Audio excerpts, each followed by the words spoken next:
इस मठ के ऊपर देखिए, ऊपर एक बहुत बड़ा ओटिव स्तूप था, जैसे गांधार शैली में होता है, या फिर हम देख सकते हैं इसके ऊपर थोड़ी थोड़ी जो तिब्बतन शैली जो है उसका प्रभाव पड़ा हुआ है। तो ये शानदार जो स्तूप है वे यहाँ पर कलश के तौर पर इस स्मारक के ऊपर, या फिर ये जो बनाई गई छोटी सी इमारत, इसके ऊपर दिखाई देता है। इसके अंदर ईंटें देखिए आपको पाल और गुप्त दोनों समय के दिखाई दे रहे हैं, और साथ साथ यहाँ पर इन सभी स्मारकों में आपको यहाँ पर ये पालों के समय पर के स्तूपों पर के ये जो ध्यानी बुद्धों के जो शिल्प है वो दिखाई दे रहे हैं, लेकिन यहाँ पर इसकी तरफ किसी भी प्रकार का ध्यान नहीं दिया गया, या फिर इसको जिस प्रकार से अंदर हमने देखा पूरे क्षेत्र को जो है बहुत अच्छे से उसे संरक्षित किया गया, उसका विकास किया गया, लेकिन यहाँ पर ये जो ताराडीह नाम की जो जगह है, यहाँ पर ये जो पूरा प्राचीन बौद्ध स्मारक जो दिखाई दे रहा है वे ऐसे ही तार तार बिखरा पड़ा हुआ है, जहाँ पर बौद्ध भिक्षु प्राचीन काल में रहा करते थे।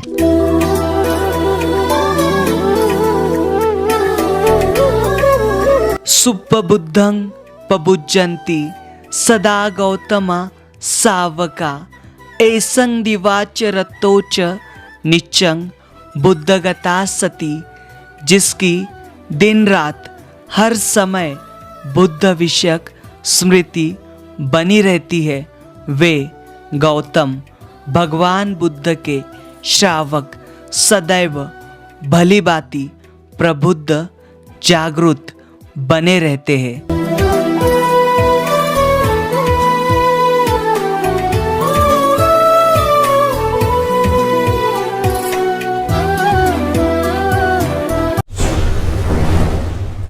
उम्मीद है आप सभी लोग अच्छे होंगे। देखिए हम मौजूद है विश्व प्रसिद्ध विश्व विख्यात ऐसा बौद्ध स्थल, जहाँ पर सम्यक संबुद्ध को ज्ञान प्राप्ति हुई थी, जहाँ जिसे पृथ्वी की नाभि कहा जाता है, या फिर जिसे पृथ्वी का केंद्र बिंदु कहा जाता है। यहाँ पर ये महाबोधि बुद्ध विहार देख पा रहे हो, जहाँ पर भगवान बुद्ध ने एक पीपल के पेड़ के नीचे बैठकर ज्ञान प्राप्ति की थी, जहाँ पर सम्राट अशोक द्वारा एक वज्रासन जो है वो निर्माण किया गया है इस पवित्र स्थली पर, जहाँ पर भगवान बुद्ध ने बोधिसत्व सिद्धार्थ ने ज्ञान प्राप्ति से पूर्व यहाँ पर 3 दिन 3 रातें बैठकर साधना की थी, यहाँ पर ध्यान किया था, और उसके बाद उन्हें जो है यहाँ पर ज्ञान प्राप्ति हुई थी। यहाँ पर भगवान बुद्ध को ज्ञान प्राप्ति होने के बाद इस क्षेत्र को, या फिर यहाँ पर मौजूद जो ये था पीपल वृक्ष था, उसे बोधि वृक्ष कहा जाने लगा। यहाँ पर ये जो स्मारक हम देख पा रहे हैं वर्तमान में, महाबोधि बुद्ध विहार,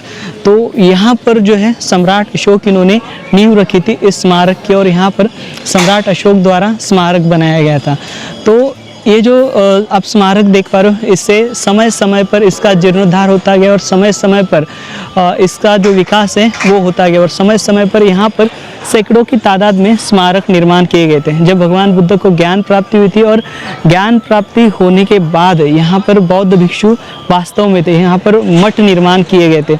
सम्राट अशोक इनके समय पर भी यहाँ पर मठ निर्माण किए गए थे, और सम्राट अशोक के बाद में भी, चाहे वो शुंग हो, चाहे वो कुशाना हो, चाहे वो गुप्त हो, चाहे वो पाल हो, इनके समय पर भी यहाँ पर स्मारक निर्माण किए गए थे। अभी वर्तमान में जितने भी आप ये स्मारकीय ढांचे देख पा रहे हो, वर्तमान में जितना भी आप स्ट्रक्चर देख पा रहे हो, ये सारा का सारा गुप्तों और पालों के समय पर का है। सम्राट अशोक ने यहाँ पर स्मारक बनवाया, जहाँ पर भगवान बुद्ध को ज्ञान प्राप्ति हुई थी, और जहाँ पर बोधि वृक्ष था जिसे समय समय पर क्षति पहुँचाई गई थी, उस बोधि वृक्ष के यहाँ पर उन्होंने एक वज्रासन स्थापित किया है, जिसका मैंने जिक्र किया है। वज्रासन के अलावा बरहूत यहाँ पर का जो स्तूप है, बरहूत स्तूप में यहाँ पर एक हमें पैनल मिलता है, स्कल्पचर पैनल। उस पैनल में एक स्तंभ दिखाया गया महाविहार के सामने, महाबोधि बुद्ध विहार के सामने, जिसके ऊपर एक हाथी का शीर्ष जो है वो बना था। तो यहाँ पर स्तंभ नहीं मिला है, और स्तंभ न मिलने के कारण यहाँ पर जो हाथी का शीर्ष है वो भी नहीं मिला, बल्कि यहाँ पर गया क्षेत्र में एक सम्राट अशोक का ये स्तंभ मिला है, जिसका टुकड़ा जो है वो यहाँ पर लगाया गया है। ये काफ़ी बड़ा था। वर्तमान में इसके ऊपर कोई भी लेख नहीं है। इसके सामने यहाँ पर मुचलिंद नागा का जो तालाब है वो हमें दिखाई देता है, और इस प्रकार से जो क्षेत्र है वर्तमान में हमें जो यहाँ पर सरकारें आई गई 19वीं शताब्दी के बाद में, लगभग ये अभी 2000 के बाद अभी 2025 तक यहाँ पर समय समय पर जो है इसकी मरम्मत कराई गई और समय समय पर यहाँ पर बदलाव किए गए। यहाँ पर आप ऊपर देख सकते हो लगभग 280 किलो से भी अधिक यहाँ पर ये जो वेट वाला या फिर 280 जो किलो का जो सोना है उसका इस्तेमाल करके यहाँ पर एक कलश जो है कलश बिठाया गया। ये थाईलैंड के जो मंक है या फिर थाईलैंड के जो ऑर्गेनाइजेशन है उनके द्वारा बिठाया गया। यहाँ पर गुप्तों और पालों ने बहुत बड़े संख्या में और बहुत बड़े पैमाने में यहाँ पर स्मारक की मरम्मत की और उन्होंने यहाँ पर बड़ी संख्या में ओट्यू स्तूप और साथ ही साथ भगवान बुद्ध की या फिर अनेकों बुद्धों की और बोधिसत्वों की और साथ ही साथ जो बुद्धिस्ट गॉड और गॉडेस्ट है उनकी जो मूर्तियाँ है वो स्थापित की थी। और उसके बाद जो है यहाँ पर लगभग 12वीं सदी में जो है यहाँ पर या फिर 11वीं सदी में जब यहाँ पर मुगल प्रवेश करते हैं और 12वीं सदी के आसपास यहाँ पर इस स्मारक को जो है बड़ी संख्या में क्षति पहुँचाई जाती है और यहाँ पर इसे पूरा तहस नहस किया जाता है। मुगलों ने क्षति पहुँचाने के बावजूद भी यहाँ पर के जो स्थानिक थे या फिर यहाँ पर के जो उस समय पर अधिकारी थे उन्होंने यहाँ पर इसकी मरम्मत कराई थी। और उसके बाद ये जो स्थल है पूरी तरीके से अंधकार में गया और 16वीं शताब्दी के मध्य में या फिर 17वीं शताब्दी में यहाँ पर महंतों के अधीन ये पूरा क्षेत्र है और महंतों ने इस क्षेत्र पर जो है अपना नियंत्रण बनाए रखा। तो हम देखते हैं इस प्रकार से ये जो स्मारक है वो हमें दिखाई देता है। तो अभी हम चलेंगे। जब चीनी यात्री यहाँ पर आए थे वेनसोंग, तो उन्होंने यहाँ पर 3 महाविहार देखे थे और उन महाविहारों में बौद्ध भिक्षु वास्तव कर रहे थे, ऐसी बात उन्होंने कही थी। तो उसी में से एक महाविहार का जो ढांचा है फिर उसके जो अवशेष है, विहार के सामने हम देख पा रहे हैं यहाँ पर तालाब है, तालाब के आगे एक छोटा सा गार्डन बना है और गार्डन के पीछे आपको यहाँ पर जो मंदिर दिखाई दे रहे हैं, देखिए उनके कलश आपको दिखाई दे रहे हैं। वहीं पर हम जाने वाले हैं माँ वग्गा देवी और सरस्वती का मंदिर जहाँ पर है, उसके पीछे ये महंतों के मठ और समाधि स्थल आप देख पा रहे हो। तो यहाँ पर ये जो पूरा मठ बनाया गया है, फिर मठ पूरे बने हुए हैं, ये सारे के सारे यह गुप्तों और पालों के समय पर जो ईंटें यहाँ पर थी या फिर यहाँ पर जो स्मारक था या फिर यहाँ पर जो महाविहार था, उस महाविहार की ईंटों से बने हुए ये सारे स्मारक देख पा रहे हो। इसके अंदर ईंटें देखिए आपको पाल और गुप्त दोनों समय के दिखाई दे रहे हैं और साथ ही साथ यहाँ पर इन सभी स्मारकों में आपको यहाँ पर ये पालों के समय पर के स्तूपों पर के ये जो ध्यानी बुद्धों के जो शिल्प है वो दिखाई दे रहे हैं। और साथ ही साथ यहाँ पर देखिए यहाँ पर जो स्मारक थे उसके जो स्तंभ है वे आपको मूल अवस्था में दिखाई दे रहे हैं। और यहाँ पर जो समाधियाँ बनी है, यह समाधियाँ भी देखिए यहाँ पर गुप्तों के समय पर की जो ईंटें यहाँ पर मौजूद थी या फिर जहाँ पर जो स्मारक यहाँ पर मौजूद था यह उससे बनाया गया है। ये समाधि देखिए, समाधि के यहाँ पर आपको ये गुप्त समय का यहाँ पर गुप्तों के समय पर बनाए गए जो ओट्यू स्तूप है यह उसका जो भाग है वो आपको दिखाई दे रहा है। देखिए यहाँ पर ये बड़ी बड़ी ईंटें ये गुप्तों के समय पर की सारी ईंटें जो है यहाँ पर आम तौर पर दिखाई दे रही है। मतलब यहाँ पर जितने भी ये महंतों की समाधियाँ बनाई गई है यह सारी की सारी यहाँ पर प्राचीन महाविहार की ईंटों से बनी या फिर यहाँ पर जितने भी आप ये देख पा रहे हो ये बने हुए सारे स्मारक ये लगभग 18वीं सदी के आसपास जो है वो बनाए गए हैं या फिर यहाँ पर 17वीं सदी के आसपास भी कुछ निर्माण कार्य जो है वो किया गया था। तो इन सभी में आपको यहाँ पर ईंटें जो है यह उसी समय की दिखाई देगी। यहाँ पर लगभग स्तूपों के ऊपर यहाँ पर आप देख सकते हो, मतलब यहाँ पर ये जो समाधि है इन समाधियों के ऊपर ये जो स्तूप है वे सारे स्तूप स्थापित किए गए इस क्षेत्र में जो महाविहार में लगाए गए थे या फिर इस क्षेत्र बिखरा हुआ था या फिर जो महाबोधि जो टेम्पल है उसका जो मुख्य परिसर है उस क्षेत्र में ये सारे के सारे थे। देखिए यहाँ पर ये छत देख सकते हो, यहाँ पर ये स्तूप देख सकते हो, आगे भी देखोगे तो आगे भी आपको इसी प्रकार से सारे के सारे यहाँ पर ये जो स्तूप है इन स्तूपों के अवशेष जो है यहाँ पर लगाए हुए दिखाई देते हैं। और ये सारे के सारे जो समाधियाँ है यहाँ पर विहार से बने हुए देखिए ये सारे मठ। और इसके साथ साथ यहाँ पर इस मठ के ऊपर देखिए ऊपर एक बहुत बड़ा ओट्यू स्तूप था, जैसे गांधार शैली में होता है या फिर हम देख सकते हैं इसके ऊपर थोड़ी थोड़ी जो तिब्बतन शैली जो है उसका प्रभाव पड़ा हुआ है। तो ये शानदार जो स्तूप है वे यहाँ पर कलश के तौर पर इस स्मारक के ऊपर या फिर ये जो बनाई गई छोटी सी इमारत इसके ऊपर दिखाई देता है। तो इस इमारत में या फिर जितने भी बने हुए इमारतें ये सारे के सारे यहाँ पर मौजूद विहार से बने हुए हैं और सारे विहारों की जो ईंटें हैं इसमें इस्तेमाल की गई है और बड़ी संख्या में है। इसके अलावा यहाँ पर कुछ जो है जो शैवपंथी जो अवशेष जो है वो भी दिखाई देते हैं, अर्थात इस क्षेत्र में शैवपंथी स्मारक भी रहा होगा लेकिन वो बाद का रहा होगा। देखिए ये सारी ईंटें देख सकते हो, यहाँ पर जितने भी स्मारक मौजूद हैं इन स्मारकों में यहाँ पर गुप्तों के समय पर निर्माण किए गए जो अवशेष जो है वे हमें आमतौर पर दिखाई देते हैं। काफ़ी बड़ी बड़ी ईंटें हैं, शायद से कुषाणों के समय पर के भी स्मारक यहाँ पर रहे होंगे। देखिए टूटी स्तूप आप देख पा रहे हो, काफ़ी शानदार है, काफ़ी बेमिसाल है और इसके ऊपर हमें प्लास्टर दिखाई देता है। इन स्मारकों के ऊपर सभी में प्लास्टर है, सभी में कलश लगाए हुए हैं और काफ़ी शानदार इनकी जो रचना है वो दिखाई देती है। और इसी रचना के इर्द गिर्द यहाँ पर ये सारी जो समाधियाँ हैं महंतों की वो दिखाई देती है। देखिए ये स्तूप काफ़ी शानदार था और बहुत बड़ा था, लगभग 5-6 फीट इतना ऊंचा ये स्तूप था। तो इसका सिर्फ आप निचला बेस देख पा रहे हो, तो ये समाधि के ऊपर रखा गया है। ये देखिए यहाँ पर भी देख सकते हो, यहाँ पर आपको लंब पद्मासन अवस्था में बुद्ध की मूर्तियाँ जो है वो दिखाई दे रही है। वहाँ पर भी देखिए आप जहाँ नज़र डालोगे वहाँ पर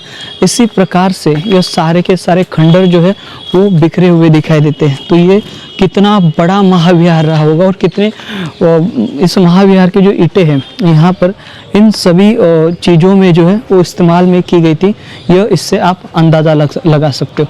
काफ़ी विशाल है ये सारा का सारा क्षेत्र, देखिए विशाल। और यहाँ पर ये सारे पुरातात्विक साक्ष्य जो है वो हमें दिखाई देते हैं जो गुप्तों और पालों के समय पर के हैं।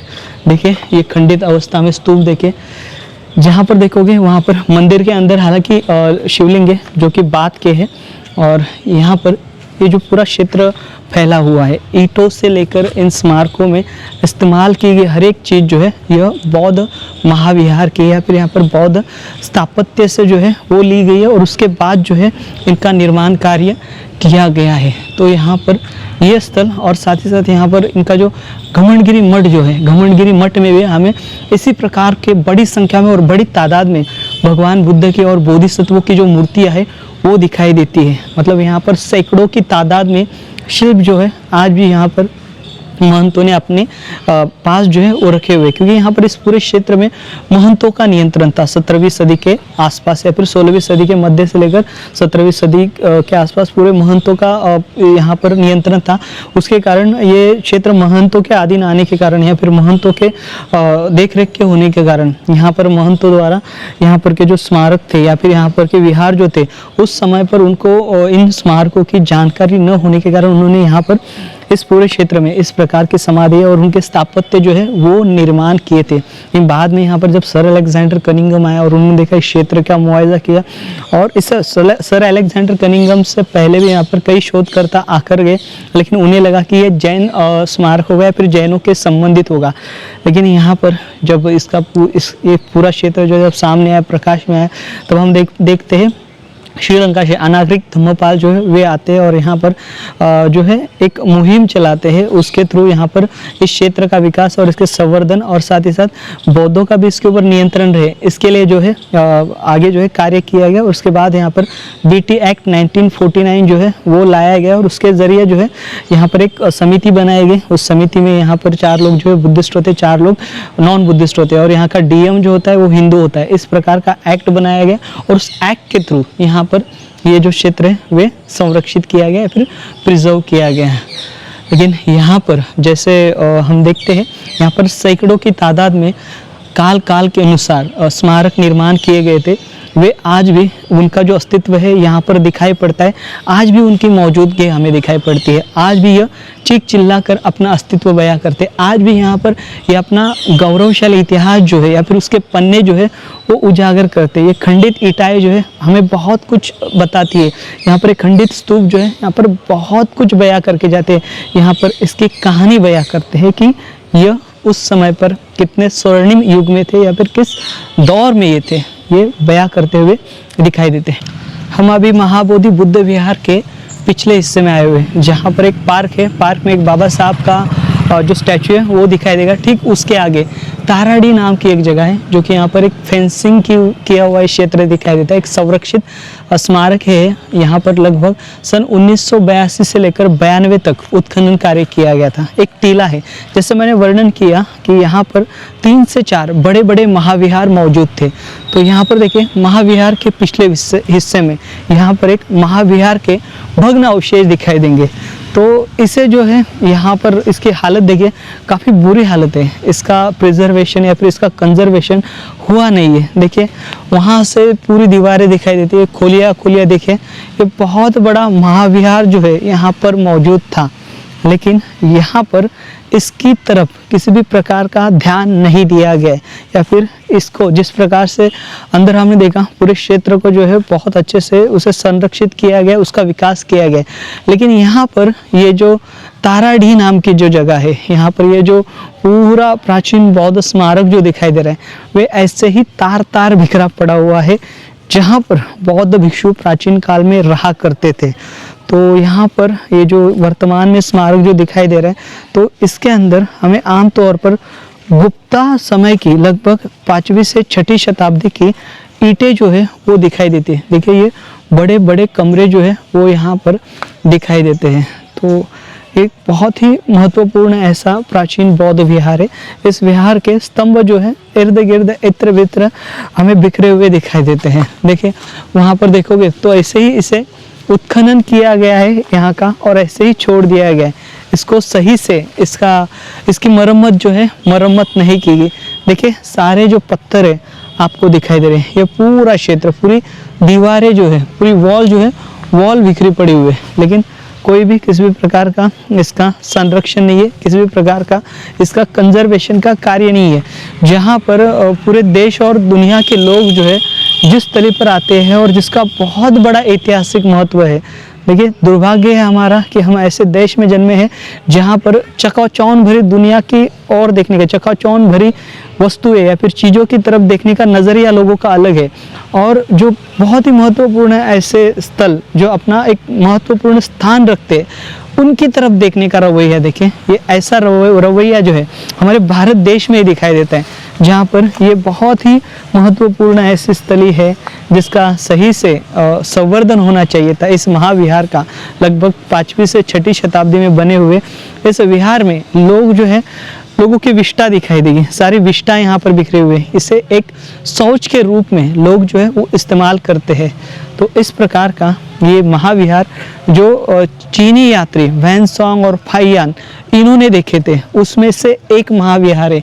इस महाविहार की पूरी दीवार आगे तक बिखरे हुए, आगे तक हम देखेंगे यहाँ का जो लिविंग एरिया है, लिविंग एरिया में पूरा ये जो स्मारक है वो बिखरा पड़ा हुआ है। हम आभार व्यक्त करेंगे हमारे भाई SN संकल्प जी का, जो वे हमें यहाँ पर लेके आए और उन्होंने बताया कि सर ऐसा सा यहाँ पर एक स्थल जो है मैंने देखा है, और यहाँ पर कोई लोग आते नहीं, तो यहाँ पर ये तार बिखरा पड़ा हुआ है। मैंने फ़ोटो भी भेजी, लेकिन उसके ऊपर कोई काम जो है नहीं होता। तो ये ऐसा एक बहुत ही महत्वपूर्ण स्थल और अपनी प्राचीन महत्व के साथ 100-150 एकड़ में पूरा फैला हुआ है। पूरा मोनेस्ट्री, बहुत बड़ी मोनेस्ट्री है, बहुत बड़ा पूरा क्षेत्र है। देखोगे तो आप तो इसका बहुत बड़ा क्षेत्र बनाना मना कर दिया है। हाँ, अभी मतलब इसका प्रिजर्वेशन ये लगा है, मॉन्यूमेंट एक्ट लगा है। पूरा कचरा डालने के लिए यूज कर रहे थे। हाँ, कूड़ा दिख रहा है। लेकिन अभी लगभग यहाँ पर 30 साल हो गए, 30 से 35 साल होने आए, तब से यहाँ पर उत्खनन करके छोड़ा है, तब से ये ऐसा ही पड़ा हुआ है।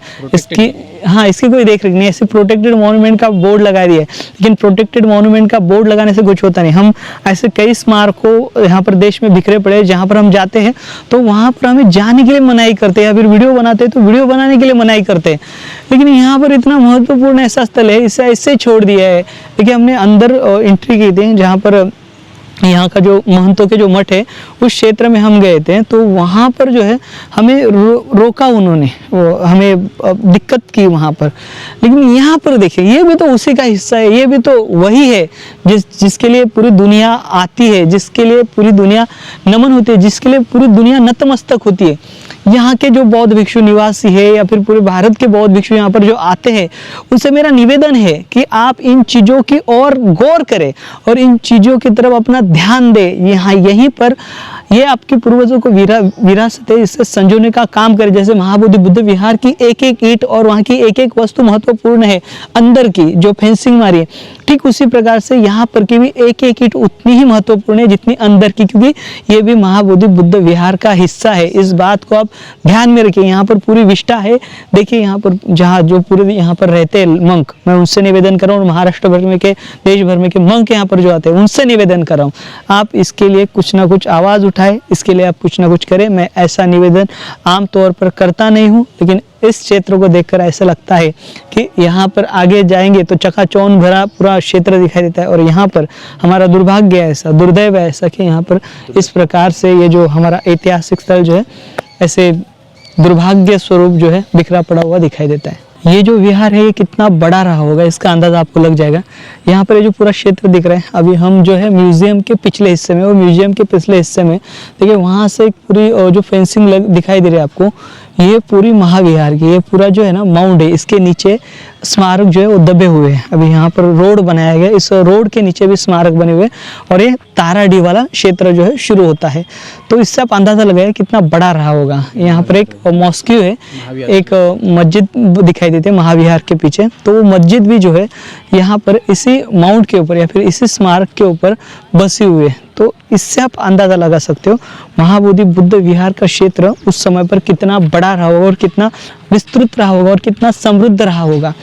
हम देखते हैं वर्तमान में आते हैं सिर्फ महाबोधि बुद्ध विहार ही देखते हैं, उसका क्षेत्र वहाँ तक ही हम सीमित रहते हैं, लेकिन हम इसकी भव्यता और इसकी व्यापकता को हम ध्यान में नहीं रखते। देखिए यहाँ पर ये पूरी ईंटों का ढांचा और यहाँ पर विविध प्रकार के मृदभांड जो है वो दिखाई दे रहे। समय समय पर यहाँ पर स्मारकों की मरम्मत होती रही, तो उसके ये सारे भग्नावशेष देख रहे हो। देखिए हमारे नीचे आपको एक छोटा सा रास्ता दिखाई दे रहा है पैदल बना हुआ, यहाँ पर ये पूरी पक्की ईंटों का ये रास्ता बना हुआ है गुप्त समय की, लगभग 5वीं से 6ठी शताब्दी की। जैसे अभी हमने स्मारक देखा उसी का ये हिस्सा है। तो ये पूरी ऐसे बड़ी संख्या में यहाँ पर ये बिखरा पड़ा हुआ है। इस माउंट को देखिए कैसी दुर्दशा यहाँ पर दिखाई देती है। दीवार यहाँ पर देखिए, ये प्राचीन दीवार, यहाँ पर भी देखिए, यहाँ से भी एक दीवार जा रही है और स्टोन है, पत्थर है इसके अंदर बहुत बड़ा। यहाँ पर जो महाविहार था उस महाविहार का पूरा स्तंभ देख रहे हो, तो ये काफ़ी बड़ा दिखाई देता है। ये पूरा माउंट, इस वॉल, ये बहुत बड़ी वॉल है। तो ये इसके ऊपर जो है घर बनाए गए थे, लेकिन बाद में यहाँ पर 1982 के बाद जो है जब उत्खनन कार्य शुरू किया गया तब यहाँ पर ये क्षेत्र जो है खाली कराया गया। अभी वर्तमान में सिर्फ आपको माउंट और टीले जो है वही दिखाई देते हैं, और यहाँ पर के उत्खनित जो भग्न अवशेष है वो भी तार तार होते हुए दिखाई पड़ रहे हैं।